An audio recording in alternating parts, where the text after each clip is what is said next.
नमस्कार, आप देख रहे हैं आर हिंदुस्तान न्यूज। आनंद सक्सेना के साथ कानपुर देहात से संवाददाता अजय तिवारी की रिपोर्ट। कानपुर देहात की गद्दा फैक्ट्री में 6 मजदूरों की जलकर मौत के मामले में जहां एक तरफ सियासी पारा चढ़ता हुआ नजर आ रहा है, वहीं फैक्ट्री मालिकों पर कई कार्रवाई के लिए भी सवाल खड़े हो रहे हैं। उन पर की गई कार्रवाई पर भी सवाल खड़े हो रहे हैं। और आपको बता दें कि अग्निशमन अधिकारी कृष्ण कुमार के द्वारा दर्ज कराई गई एफआईआर के तहत फैक्ट्री मालिकों को सहूलियत देने जैसी स्थिति नजर आई है, जिसके चलते इस पर सवाल भी खड़े हो रहे हैं कि वहीं जिले के वरिष्ठ अधिवक्ता ने फैक्ट्री में हुए अग्निकांड और ज्वलनशील पदार्थ के इस्तेमाल को देखते हुए कहा कि फैक्ट्री मालिकों पर मानव वध की धारा में कार्रवाई होनी चाहिए। रनिया औद्योगिक क्षेत्र में बनी आरपी पॉलीपैक गद्दा फैक्ट्री में 21 सितंबर की सुबह अचानक आग लग गई। फैक्ट्री परिसर में अति ज्वलनशील एलपीजी गैस का इस्तेमाल और भंडारण के चलते आग ने विकराल रूप धारण कर लिया, जिसके चलते करीब 7 मजदूर झुलस गए, जिन्हें अस्पताल में भर्ती कराया गया। गंभीर मरीजों को कानपुर और कानपुर से लखनऊ रेफर किया गया, जहां 3 मजदूरों ने दम तोड़ दिया। वहीं रेस्क्यू टीम ने रेस्क्यू ऑपरेशन के दौरान आग के मलबे से दबे 3 मजदूरों के जले हुए शव को बरामद किया है, जिससे घटना में 6 मजदूरों के जलकर के मौत होने की पुष्टि हुई है। मृतक मजदूरों के परिवार में चीख पुकार मच गई, तो घायलों का उपचार आज भी जिला अस्पताल में चल रहा है। अग्निशमन अधिकारी ने दर्ज कराई एफआईआर।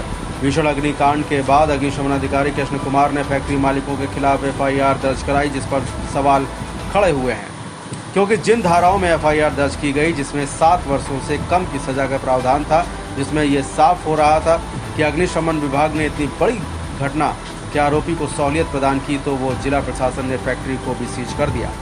जबकि कानपुर देहात में सैकड़ों फैक्ट्रियां आज भी ऐसी हैं जो मानकों को ताक पर रखकर बिना फायर की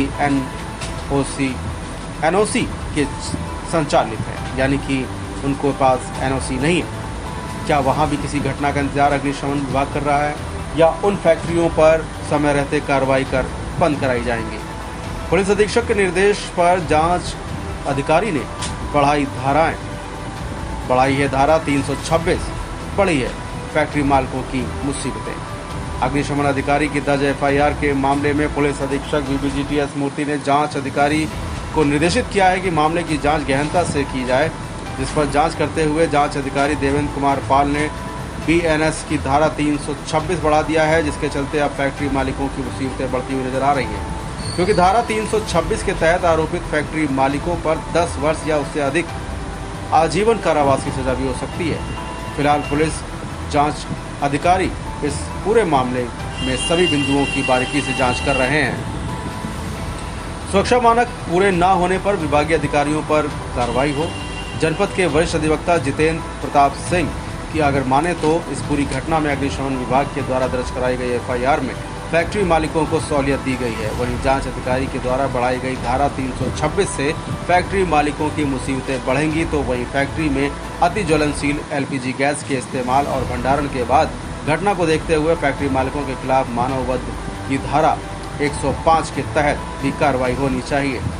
इस घटना के जिम्मेदार अग्निशमन विभाग की भी बनती है, और जिसके चलते फैक्ट्री में सुरक्षा मानकों को ताक पर रख कर किया गया, जिसके चलते अग्निशमन विभाग के अधिकारियों पर भी कार्रवाई होनी चाहिए। फिलहाल आप सुरक्षित रहिए, जुड़े रहिए आर हिंदुस्तान से। नमस्कार। सर, कानपुर देहात की रनिया औद्योगिक क्षेत्र की एक गद्दा फैक्ट्री में अचानक आग लगती है, 6 मजदूरों की मौत हो जाती है, जबकि वहां पर ज्वलनशील पदार्थ के रूप में एलपीजी गैस का इस्तेमाल होता है।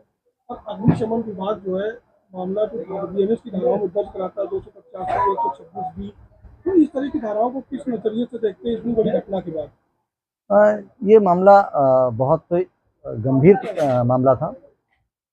एक तो इस स्तर से जहां मजदूर काम कर रहे थे और नाबालिग मजदूर काम कर रहे थे, दूसरे सुरक्षा के मानकों को दृष्टिगत रखते हुए, क्योंकि आसपास और भी फैक्ट्रियां हैं, इस तरह से जो ज्वलनशील पदार्थ रखे गए थे उनकी सुरक्षा के जो मानक थे उनको पूरा किया जाना चाहिए था।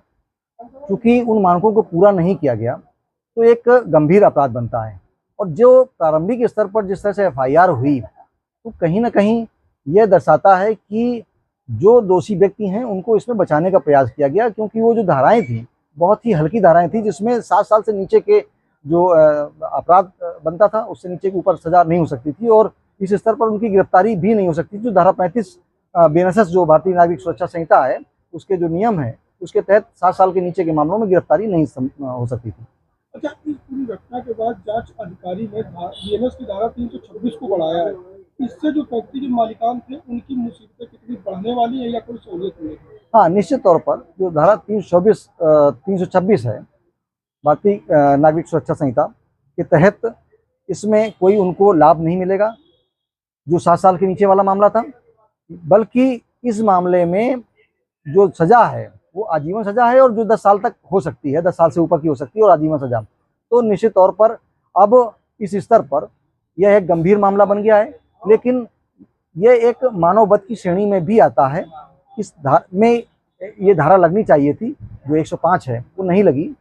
तो मेरा मानना ये है कि ये भी धारा इसमें अगर होती तो शायद मुकदमा और मजबूत होता, ये आवश्यक था।